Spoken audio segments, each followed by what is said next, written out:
Assalamualaikum warahmatullahi wabarakatuh. Baik anak-anak, kita lanjutkan ke bab kedua, yaitu tentang prosedur instalasi server subsuite berbasis Session Initiation Protocol atau SIP.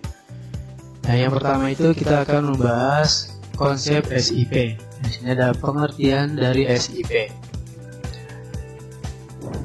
SIP itu kepanjangan dari Session Initiation Protocol, ya. Di sini dia adalah sebuah signaling protokol pada layar aplikasi yang berfungsi untuk membangun, memodifikasi dan mengakhiri suatu sesi multimedia yang melibatkan satu atau beberapa pengguna. Ya. Jadi session protokol ini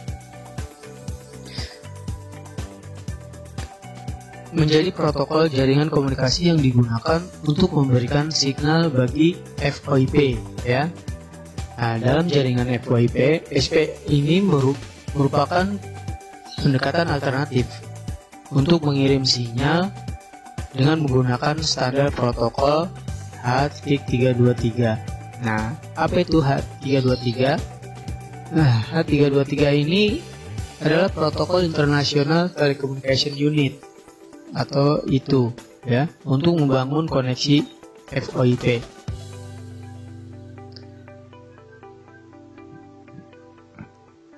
Nah, protokol ini merupakan standar pertama yang memecahkan masalah FYP dalam jaringan. Nah, kemudian di sini SIP ini membutuhkan 5 aspek dalam rangka membangun dan mengakhiri komunikasi multimedia. Ya, 5 aspek tersebut, yang pertama yaitu ada user location atau lokasi pengguna. Nah, lokasi pengguna itu menentukan lokasi pengguna yang akan melakukan komunikasi.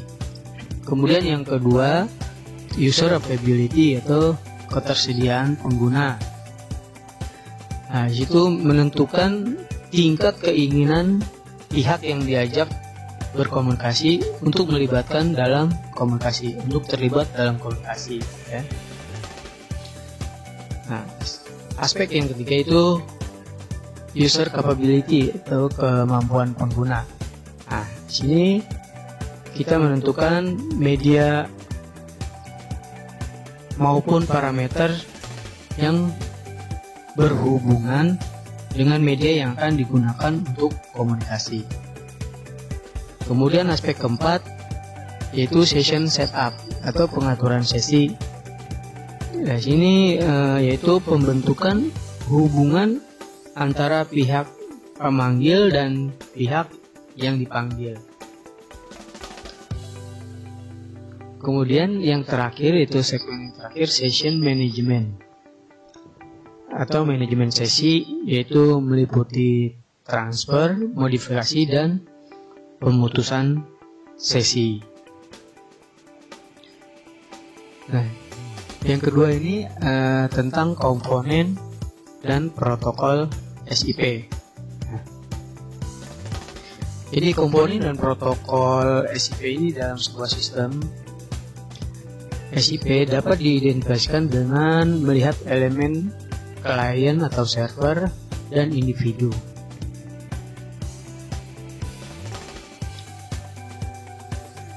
Nah, di sini RFC 3261 mendefinisikan klien dan server yaitu sebagai berikut. Yang pertama, klien adalah setiap elemen jaringan yang mengirim permintaan SIP dan menerima tanggapan SIP.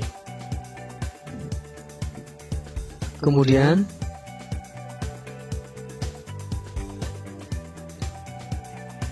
jadi di sini klien dapat berinteraksi secara langsung maupun tidak langsung dengan pengguna atau manusia, ya. Kemudian ada server. Server di sini adalah sebuah elemen jaringan yang menerima permintaan untuk layanan mereka dan mengirimkan kembali tanggapan terhadap permintaan tersebut. Jadi contohnya server proxy, server user agent, redirect server dan Penitera. Nah, sedangkan elemen individual dari konfigurasi SIP standarnya terdiri dari 5 elemen. Yang pertama itu user agent. Nah, user agent ini merupakan endpoint dari sistem dan memuat 2 subsystem, yaitu yang user agent client dan user agent server, UAC dan UAS. Nah, kemudian elemen yang kedua itu redirect server. Nah, redirect server ini digunakan selama inisiasi sesi untuk menentukan alamat perangkat. Nah, redirect server ini mengembalikan informasi ini ke perangkat pemanggil dan mengarahkan user agent client untuk menghubungi alternatif Universal Resource Identifier atau URI. URI adalah identifier generik yang digunakan untuk menyebutkan nama sumber daya internet. Nah, jadi URL yang digunakan untuk kalimat web adalah jenis URI. Lanjut ke elemen yang ketiga itu ada proxy server. Nah, proxy server ini merupakan host jaringan yang berperan sebagai perantara yang bertujuan untuk meminta request atas nama klien yang lain. Jadi proxy harus bertindak sebagai server dan klien. Nah, dia harus mengarahkan SIP request pada user agent server dan mengarahkan SIP respon pada user agent client. Jadi proxy server juga berfungsi untuk melakukan routing, memastikan request disampaikan pada yang berhak menerima, dan juga membuat kebijakan seperti meyakinkan bahwa pemakai tertentu diizinkan untuk melakukan pengguna. Lalu ada elemen yang keempat yaitu Paniter. Dari sini Paniter yaitu sebuah server yang menerima permintaan register dan menempatkan informasi yang diterimanya atau alamat SIP dan terkait alamat IP dari perangkat mendaftar ke layanan lokasi untuk domain. Dan elemen yang terakhir di sini ada lokasi layanan. Nah, digunakan oleh redirect SIP atau server proxy untuk mendapatkan informasi tentang kemungkinan lokasi yang dituju. Nah, untuk tujuan ini, layanan lokasi memelihara sebuah database pemetaan SIP address atau IP address. Terus ada domain name system DNS, ini juga merupakan bagian yang penting dari operasi SIP.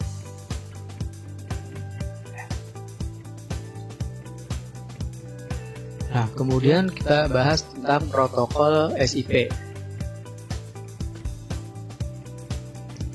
Nah, protokol SIP ini didukung oleh beberapa protokol.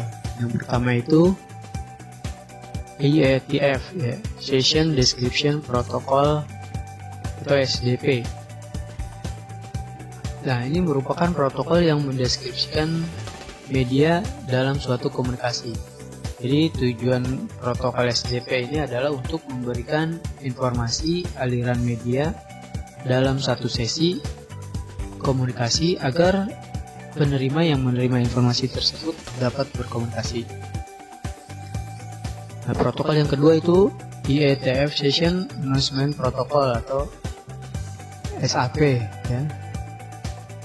Nah, SAP ini merupakan suatu protokol yang setiap periode waktu tertentu mengumumkan parameter dari suatu sesi konferensi. Nah, protokol yang ketiga itu IETF Real Time Transfer Protocol atau RTP. Yaitu menyediakan transfer media secara real time. Kemudian ada protokol Real Time Control Protocol atau RTCP. Di sini dia mengatur sesi secara periodik, mentransmit paket yang berisi feedback atas kualitas dari distribusi data. Dan protokol yang terakhir itu ada _T. Codec merupakan T codec. Di sini dia merupakan algoritma pengkodean yang direkomendasikan, ya, merupakan algoritma pengkodean kode yang direkomendasikan seperti G723.1, G711, G728 dan G729 untuk audio atau H261 untuk video.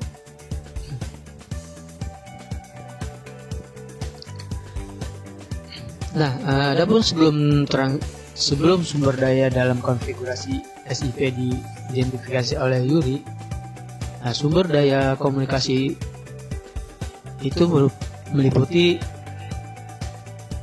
sebagai berikut, ya. Seorang pengguna, yang pertama itu seorang pengguna dari layanan online, yang kedua itu sebuah penampilan di telepon multiline, kemudian ada sebuah kotak pada sistem pesan, ada sebuah nomor telepon di layanan gerbang, dan terakhir sebuah kelompok seperti penjualan atau helpdesk dalam sebuah organisasi.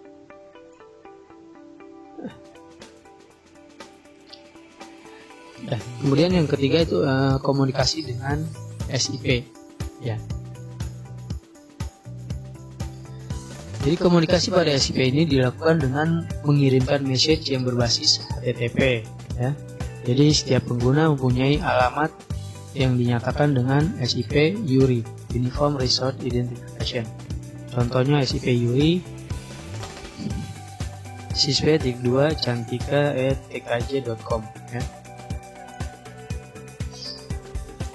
Nah, selain itu alamat juga dapat dituliskan dalam URL, ya, yang kemudian dikonversikan menjadi SIP Yuri dengan parameter user diisi phone. Contohnya tel2 telepon terus equivalent dengan SIP.2 telepon@tkj.com user sampai dengan phone, ya.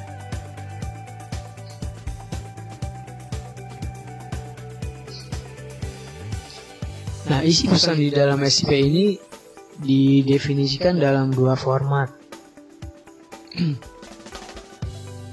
Dua format RFC 3261-14, yaitu sebagai berikut. Yang pertama ada request, yang kedua dan respon.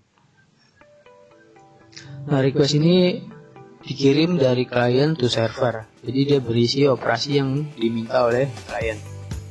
Dan yang kedua respon ini dikirim dari server ke klien, berisi informasi tentang permintaan status dari klien. Nah, ada beberapa perintah yang digunakan dalam SIP, yaitu sebagai berikut. Perintah yang pertama, di sini ada invite. Nah, perintah invite ini merupakan perintah untuk mengundang pengguna bergabung dalam sesi, ya. Kemudian ada perintah HCK atau acknowledgement, ya.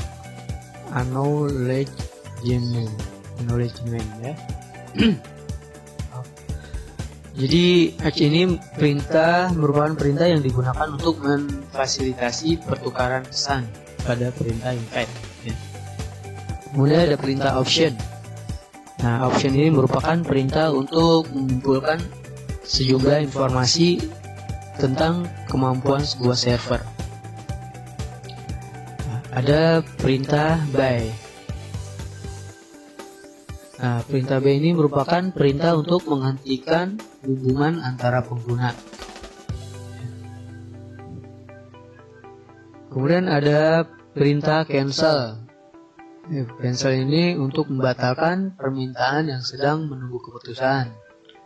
Kemudian ada perintah info. ya, perintah yang digunakan pada pertengahan sesi signaling. Dan ada juga perintah register. Nah, ini register ini merupakan perintah untuk mendaftarkan informasi kontak, ya. Kontak respon pesan berisi kode status dan informasi tentang kondisi permintaan.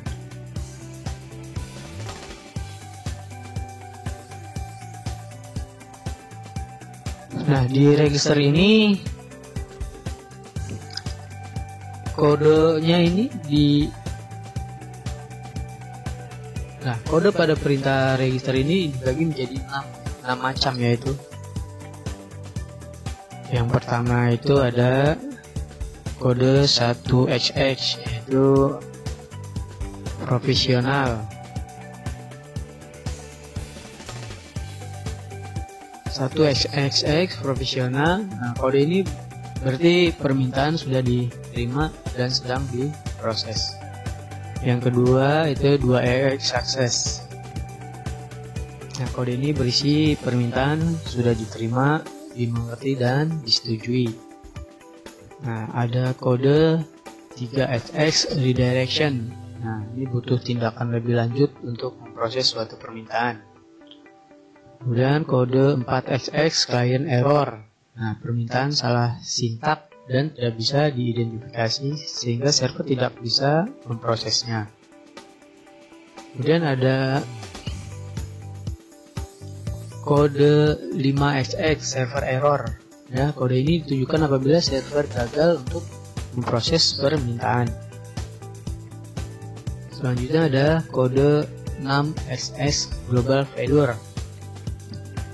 Nah, kode ini menunjukkan bahwa permintaan sama sekali tidak bisa diproses di server manapun. Baik, nanti kita lanjutkan materi yang selanjutnya itu nanti yang keempat tentang arsitektur subsuite. Nah, seperti biasa kalian tugasnya yaitu merangkum dari materi yang Bapak sebutkan tadi, kemudian dikirim ke email Bapak, yaitu tugassekolah.jadika6@gmail.com. Itu seperti biasa ya, subjeknya nama kalian, kelas, kemudian tugas. Tugasnya ini untuk tugas ketiga ya. Baik, saya akhiri. Assalamualaikum warahmatullahi wabarakatuh. Saya tunggu